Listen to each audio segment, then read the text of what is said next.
Tonight, we're relaunching one of our longtime series that you may remember called The Fleecing of America. Over the last 2 years, the federal government approved a historic $5 trillion in pandemic assistance for struggling Americans, small businesses, and health care providers.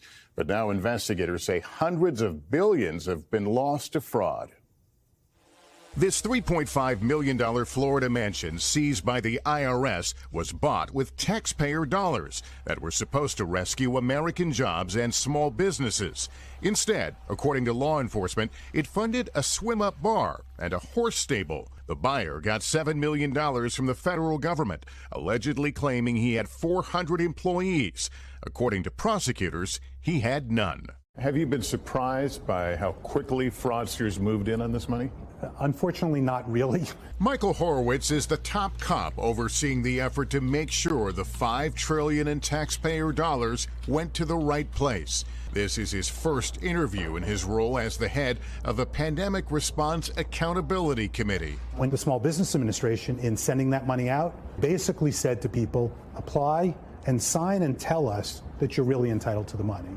And of course, for fraudsters, that's an invitation. The fraudsters are bold, buying luxury cars, flights on private jets, mansions, like this Los Angeles couple who led a massive $20 million fraud ring using fake IDs to apply for loans for fake businesses. They texted about the cash that was available. You need to apply, $10K guaranteed. They don't check for blank. It's all automated. Days later, texting, they got the money. I did 7 applications last night, and 4 of them got email that it's funded. I'm telling you to apply to Bluevine, an online loan processor. How much they send you? Like over 500 so far. Raising questions as to how they got the money in the first place, Congress now investigating Bluevine, one of the third-party service providers who processed billions in loans and touted that a business could get loan approval in 5 minutes. What didn't happen was even minimal checks to make sure that the money was getting to the right people at the right time. Authorities have pointed to red flags, like the couple listing identical payroll every month. We wanted to ask the company why that didn't tip them off. Bluevine would not do an interview, but sent us a statement saying in part they used robust compliance to reduce fraud in accordance with government guidelines, but say it's regrettable that the government's loan programs were abused by bad actors, despite our best efforts.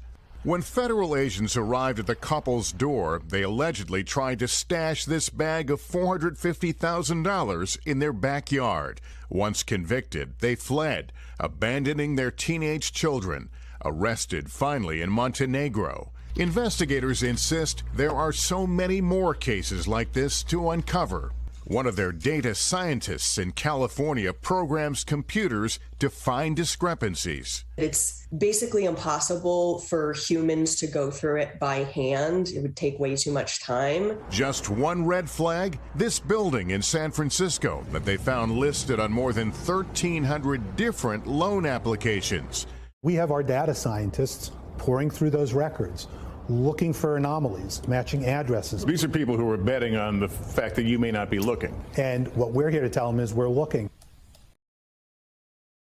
Thanks for watching our YouTube channel. Follow today's top stories and breaking news by downloading the NBC News app.